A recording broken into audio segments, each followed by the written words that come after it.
Olá, seja muito bem-vindo ao quarto vídeo da nossa série de 55 ferramentas para análise criminal.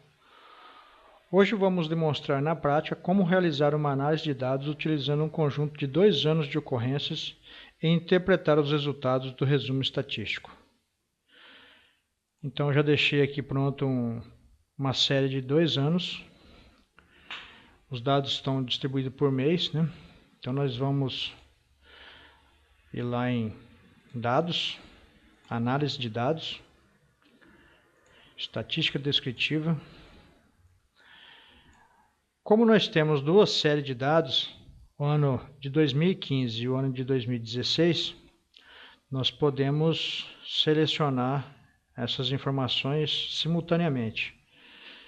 Então selecionei no intervalo de entrada, selecionei os 2 anos, meus dados estão agrupados por coluna. Como eu coloquei os rótulos também nessa análise, eu quero que o Excel saiba disso e não utilize essa linha. Então eu selecionei aqui rótulos na primeira linha.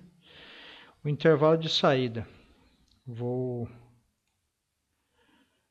fazer com que os dados saiam aqui na célula E1. Eu quero então o resumo estatístico e o nível de confiabilidade para a média de 95%. E vou mandar gerar esses resultados. Você já viu aqui que o Excel já nos trouxe. Essa coluna, esse nome eu vou arrastar para cá, para que eu possa apagar, para não ficar repetido. E aqui vai deixar só os dois resultados da nossa série.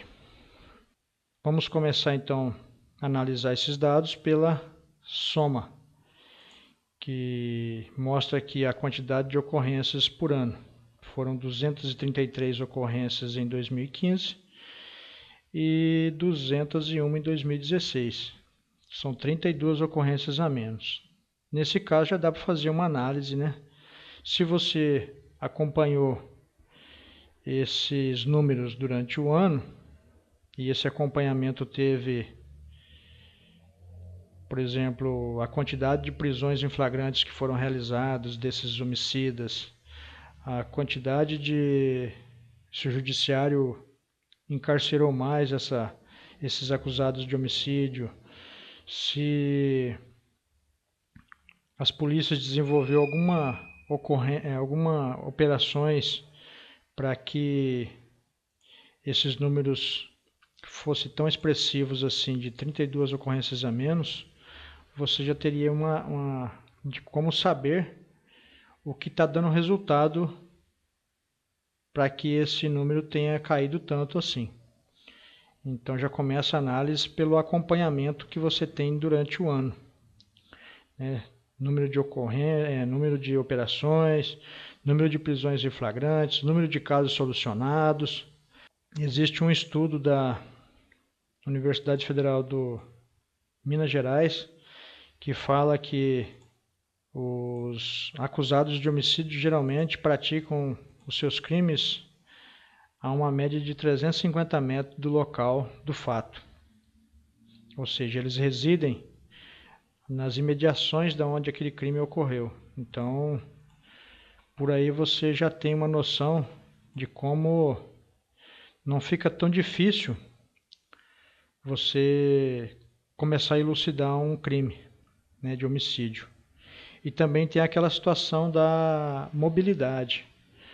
Quanto menos recursos financeiros você tem, menor a sua mobilidade. Ou seja, se quem está morrendo é uma população pobre, é sinal que ele não saia muito do seu local de convivência, do seu bairro, da sua região de convivência.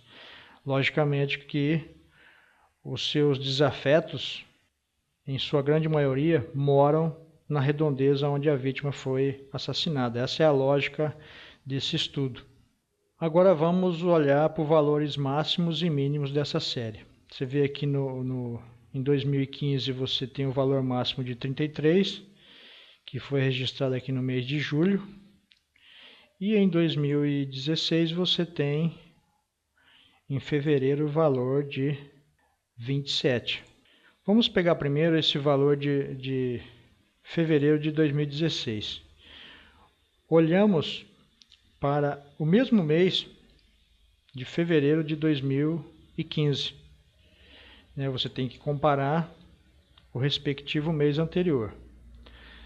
Observamos que quase que dobrou o número de ocorrências no mês de fevereiro de 2016. Isso aqui já é uma outra análise que dá para fazer com base nesse resumo estatístico. Se o analista acompanhou essa série de dados durante o ano, ele tem perfeitas condições de responder o que ocasionou esse aumento abrupto aqui no número de homicídios. Por exemplo, as polícias deixou de fazer alguma coisa nesse sentido de combate ao homicídio?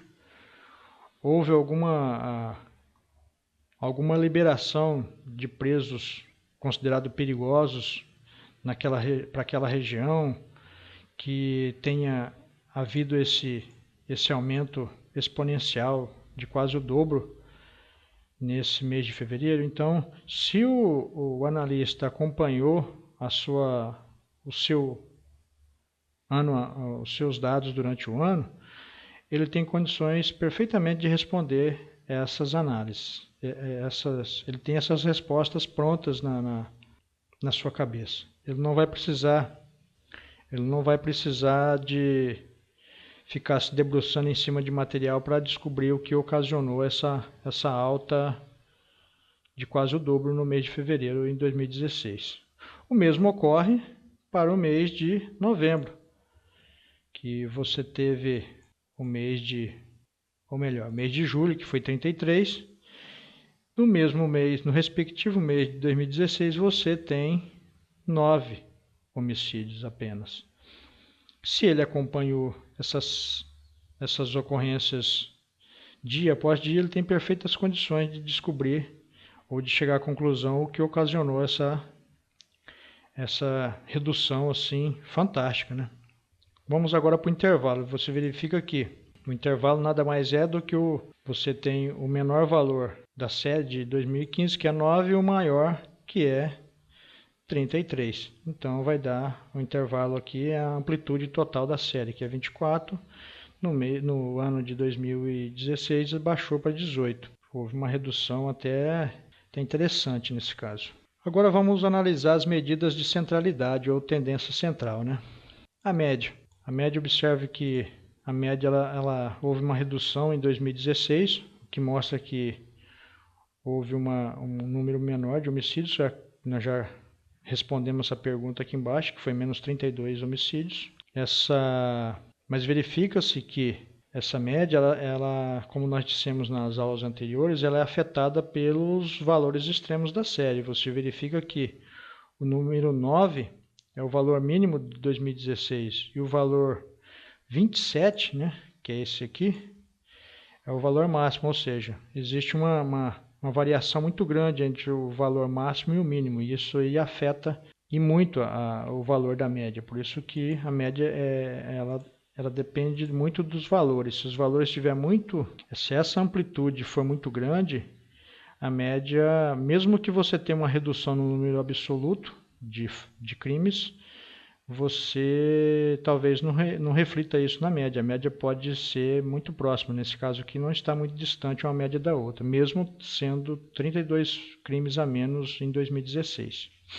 O erro padrão, nós já dissemos naquela aula que vai variar, né? A média de 2015 em decorrência do erro padrão vai variar de 17,040, que é o 19 menos 201, para mais 19 mais 201, que vai dar 21,42. O mesmo ocorre aqui. Vai variar em função disso aqui, para mais ou para menos. Vai ficar entre 15,09 e 18,45. A mediana. Observamos que em ambos os anos, a mediana ela é bem próxima, né? Foi 17,5 em 2015 e 17 em 2016. A moda. A moda também possui os valores bem próximos em ambos os anos, né? 17, que é o 17 se repete aqui em setembro e outubro. E em 2016 você tem o 18 que se repete em setembro e em janeiro.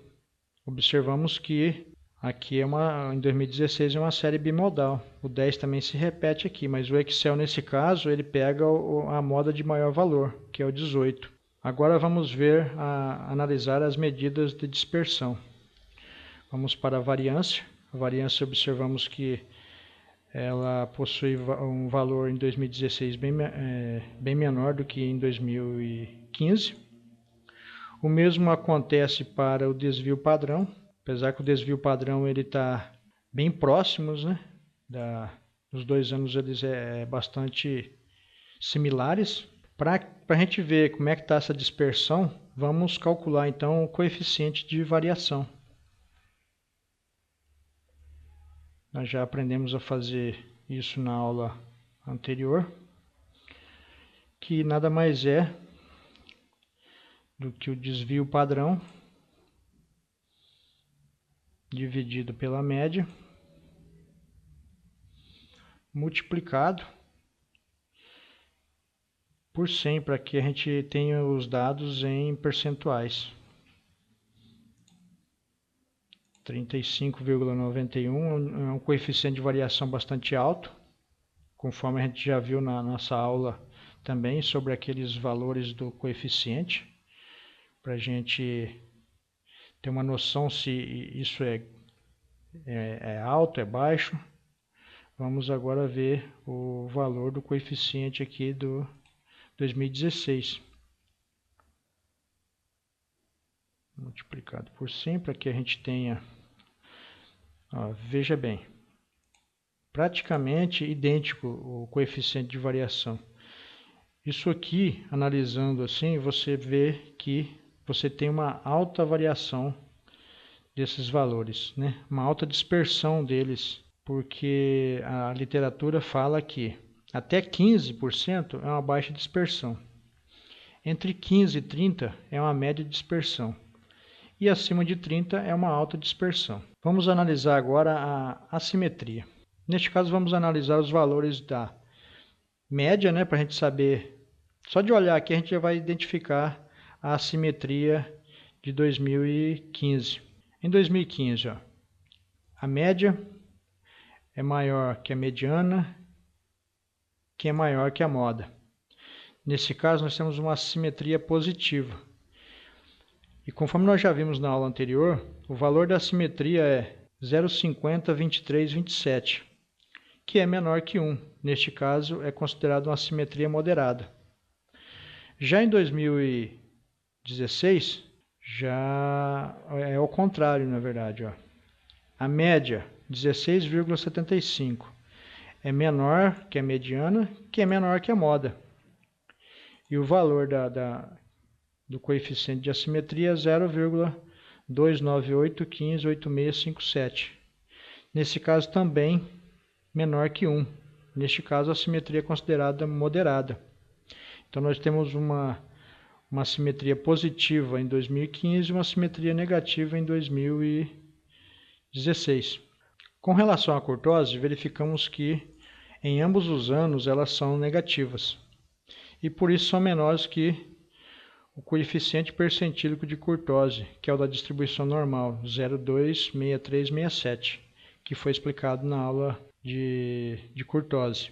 Então, em ambos os anos são platicúrtica, que é uma curva bem moderada. Nesses 4 primeiros vídeos, né, nós vimos a ferramenta de análise de dados do Excel, que para quem trabalha com análise exploratória de dados é uma ferramenta fantástica e de muito fácil aplicação no dia a dia. Existem muitas outras ferramentas do Excel que são úteis e que vamos tratar em vídeos futuros. Contudo, no próximo vídeo vamos começar a ver algumas ferramentas gratuitas de geoprocessamento que possuem uma infinidade de aplicação na análise criminal. Então, eu espero que vocês tenham gostado dessas 4 primeiras aulas aí que a gente encerra nesse vídeo. E peço para quem gostou, clicar em gostei e compartilhar com seus amigos. Se tiver alguma dúvida, mande via e-mail ou escreva nos comentários. Curta minha fanpage, se cadastre no grupo da Academia da Análise Criminal, que eu disponibilizo também esses vídeos lá. E também no nosso canal no YouTube. Os links dessa descrição desses canais estão na descrição desse vídeo. Meu muito obrigado. Então, na semana que vem a gente vai começar a série de vídeos de geoprocessamento. Meu muito obrigado e até semana que vem.